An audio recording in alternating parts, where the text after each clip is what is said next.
Bienvenue sur Temps Caché.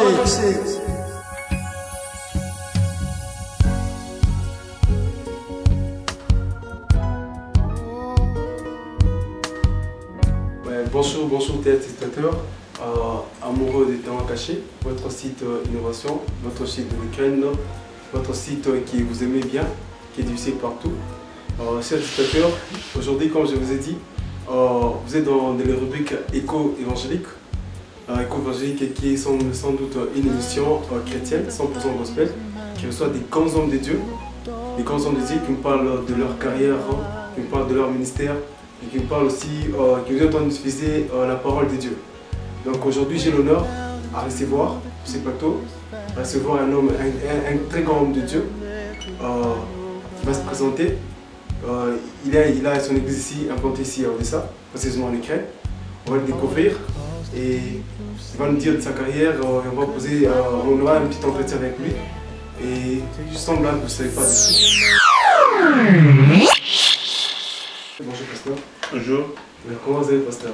Ici je me porte très bien, merci beaucoup. Ouais, pasteur, on est vraiment très heureux de vous avoir dans notre plateau, Talent Caché, un site d'innovation de l'Ukraine, donc qui fait pas de Talent Caché dans les rubriques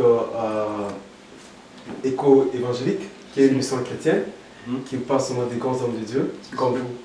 Alors pasteur, on peut savoir une bonne présentation. En fait, vous êtes pasteur dans quelle église? Vous avez commencé comment? Quels sont les origines? Je suis Freddy Moulamba.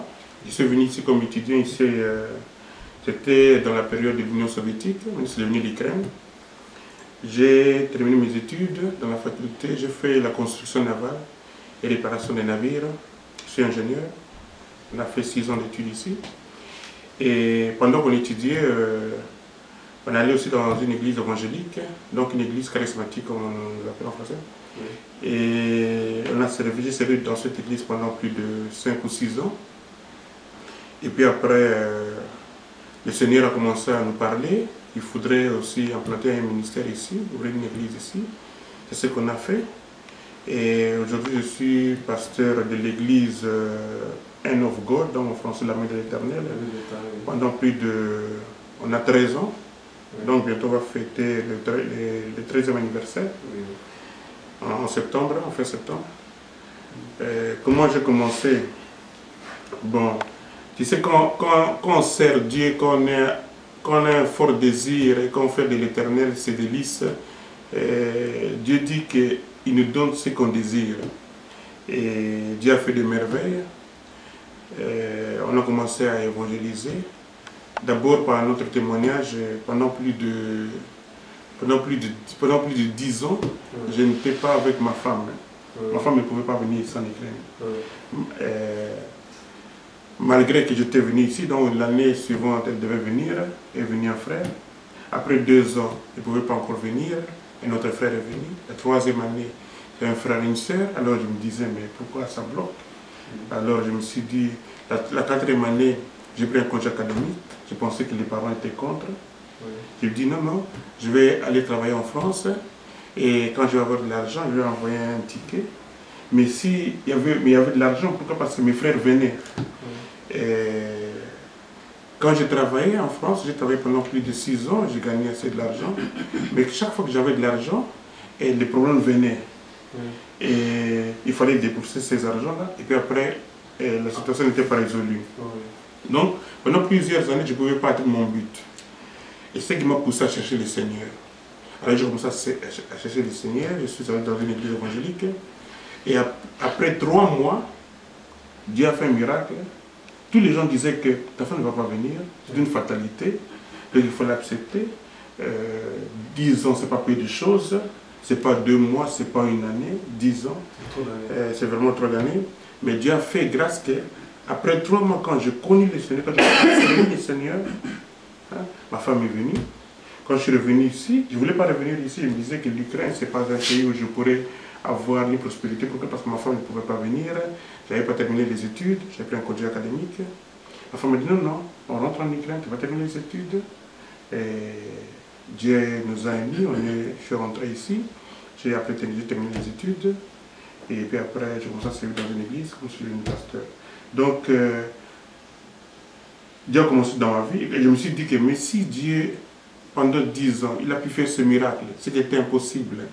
Et j'ai vu qu'il y avait plusieurs gens qui aimaient Dieu, mais qui n'avaient pas une vie de prospérité ou bien une vie de victoire.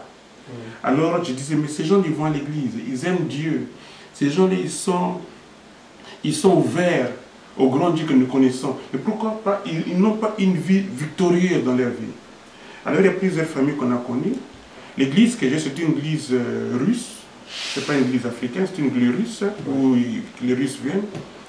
Et la première famille, c'est quelqu'un qui était, pendant plus de 21 ans, il était alcoolique. Et sa femme voulait déjà divorcer.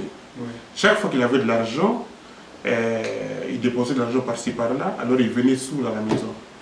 Et là, on commençait à se dire à la femme, il faut aimer ton mari.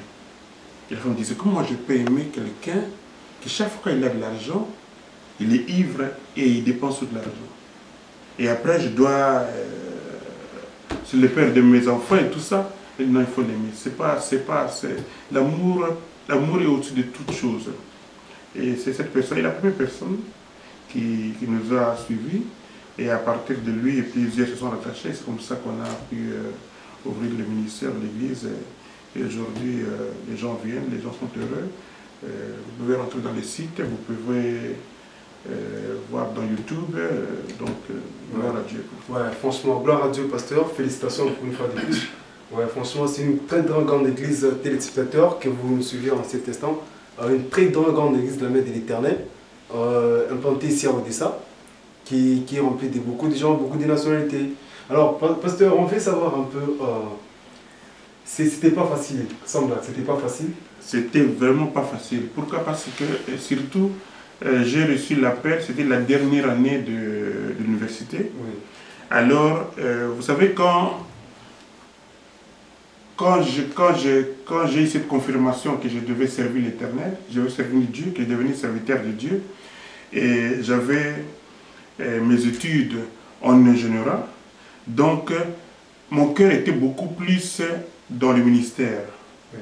Alors je n'avais plus encore cette volonté de pouvoir continuer dans les études. Et c'était difficile pour moi. Parce qu'un nouvel horizon était ouverte. Oui. Et je me disais, mais comment je vais faire? Et ma femme me disait, non, si tu as commencé quelque chose, il faut bien la terminer. Amen. Alors on dirait que non, il est devenu pasteur parce qu'il n'avait pas terminé ses études. Non.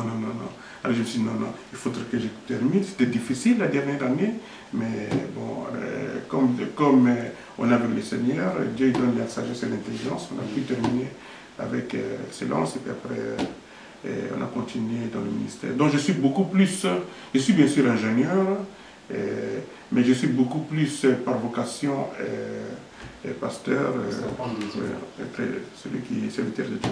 Ouais, franchement, je suis très content, pasteur. Et tes spectateurs aussi sont en train de suivre donc attentivement.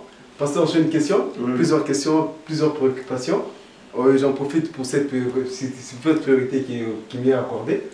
Pasteur, comment est-ce que vous avez parvenu seulement à convaincre vraiment les Ukrainiens à être ensemble avec vous, parler, entendre des prières ensemble. Parce que si on voit des origines, qui sont les orthodoxes, vraiment il y a moins de chrétiens ici. Comment vraiment, quelle stratégie, je ne sais pas, quelle est la méthode que vous avez pu appliquer afin d'avoir beaucoup des Ukrainiens dans votre église, plus quand même du Nord? Vous savez, la première chose, quand je suis venu ici en Ukraine, j'ai commencé d'abord à prêcher à l'université. Quand j'étais étudiant, j'ai commencé à prêcher et je rassemblais les Africains, les Congolais et tout ça, différentes nationalités. Et puis un bon jour, le Seigneur m'a dit, mais je ne t'ai pas appelé tout simplement pour les étudiants. J'étais appelé aussi pour les autochtones. Alors, il fallait franchir, c'était comme un mur devant moi. Pourquoi? Parce que c'est une autre culture, et c'est différent quoi. Donc je devais d'abord, première chose que je devais faire, je devais m'intégrer dans la culture ukrainienne. Oui. Quand je me suis intégré dans la culture ukrainienne, bien sûr, j'ai appris les Russes. J'ai accepté ces pays comme mon pays. J'ai accepté cette terre, j'ai accepté cette nation. J'ai compris que je ne peux pas être une bénédiction pour eux si moi je ne comprends pas, si je n'ai pas dans cette vision qu'ils sont aussi une bénédiction pour moi. Effectivement. Avant que je sois une bénédiction pour eux, je dois accepter que eux, ils sont une bénédiction pour moi.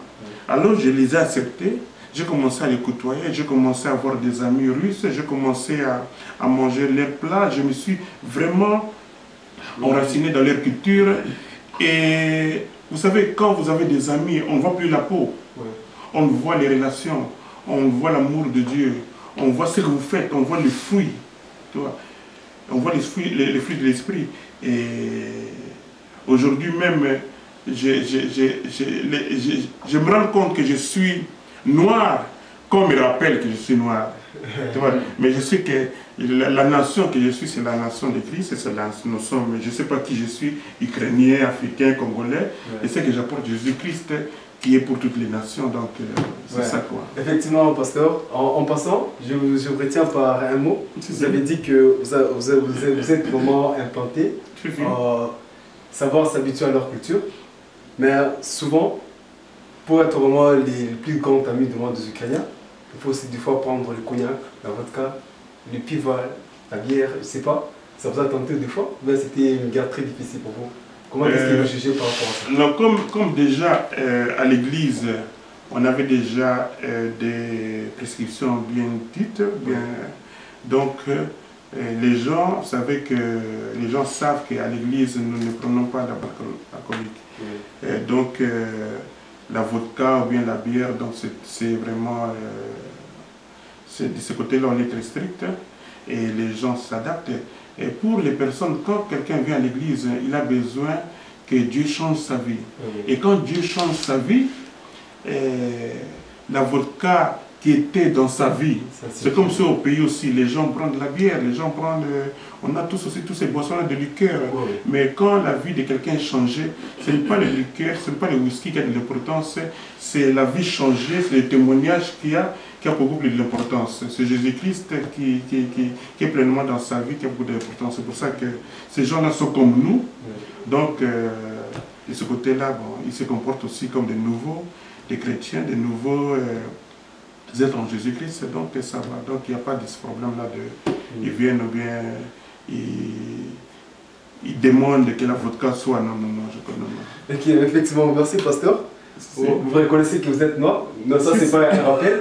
Mais dites-moi, pasteur, en fait, du fait que vous avez implanté une église ici, je crois même aux autorités des Ukrainiens, c'était pas si facile. Vous avez coupé beaucoup de difficultés, des taxes, je sais pas. À chaque fois, le militaire entend dire non, c'est là, je sais pas. Bien sûr, il n'est pas facile de passer parce qu'on a dû passer des moments très difficiles. Des moments, on avait eu même, il y avait des gens qui, il y a une institution ici en Ukraine, c'est le comité religieuse. Et ce comité donnait des visas pour ceux qui venaient prêcher ici. Mais comme nous étions des étudiants, donc on avait le droit d'aller à l'église. Et Dieu nous a fait grâce qu'on a pu commencer l'église et tout s'est passé bien. Mais à un certain moment, on avait eu des problèmes. Pourquoi? Parce qu'il y avait des gens qui étaient contre nous. Et on a dû avoir un jugement contre la KGB.